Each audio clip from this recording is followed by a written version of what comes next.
হয়, বিভিন্ন ট্যাগিং করা হয় আমাদেরকে। এখন আমরা এই ট্যাগিংকে আসলে গুরুত্বই দিই না। আমরা এই ট্যাগিং এর বিপরীতে বলতে চাই যে আপনাদের এই ট্যাগিং এর রাজনীতি করে আমরা আমাদের সময় নষ্ট করব না। বিভিন্ন জন অহেতুক নিজের কোনো কর্মসূচি নেই, কোনো এজেন্ডা নাই, সারাদিন শুধু সংবাদ সম্মেলন করবে, 10 মিনিট বক্তব্যের মধ্যে 9.5 মিনিট হচ্ছে এটা সেটা আরেকজনের সমালোচনা করে সময় কাটায়।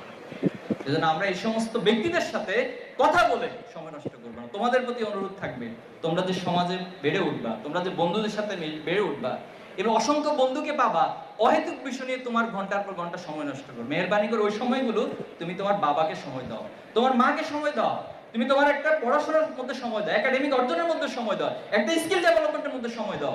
দেখবে এটা তোমাকে সামনের দিনে অনেক দূরে এগিয়ে নিয়ে যাবে। আমরা কি আবার আরেকটা জুলাই করব? আরেকবার কি আমাদের মায়েরা জীবন দিবেন, আমাদের ভাইয়েরা জীবন দিবেন, বোনেরা জীবন দিবেন? বারবার কতবার জীবন দিবে এইভাবে? তাহলে আমাদের জন্ম কি বাংলাদেশ শুধু জীবন দেওয়ার জন্য, রক্ত দেওয়ার জন্য? আমরা কি বাংলাদেশে কোনোদিন আলটিমেটলি গড়ে তুলতে পারবো না? এখানে কি ন্যায় প্রতিষ্ঠিত হবে না? অবশ্যই হবে। এই ধরনের পলিটিক্স কে কবর দেওয়ার জন্যই আমার ভাই আবু সাইদ জীবন দিয়েছে। কারণ আমরা দেখেছি বিগত সময়ের এমপিরা সংসদে গিয়ে কি করতো? গান গাইতো। সংসদ গান গাওয়ার জায়গা? গান গাওয়ার জন্য আপনি শিল্পকলায় যান, আপনি কালচারাল প্রোগ্রাম আয়োজন করেন। আমার দেশের মানুষের এত কষ্ট উপার্জিত টাকা ব্যয় করে, কোটি কোটি টাকা ব্যয় করে আপনি সেখানে বিনোদন করতেছেন সংসদে। আমরা দেখেছি না সেটা? দেখেছি।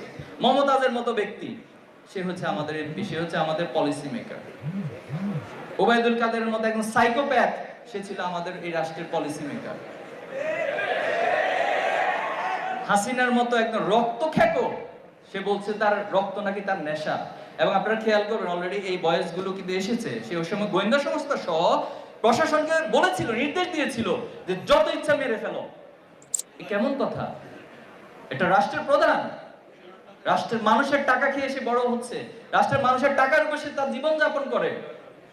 রাষ্ট্র তো ধ্বংস করছেন, রাষ্ট্রের মানুষকে বলতেছেন যা ইচ্ছা মেরে ফেলো।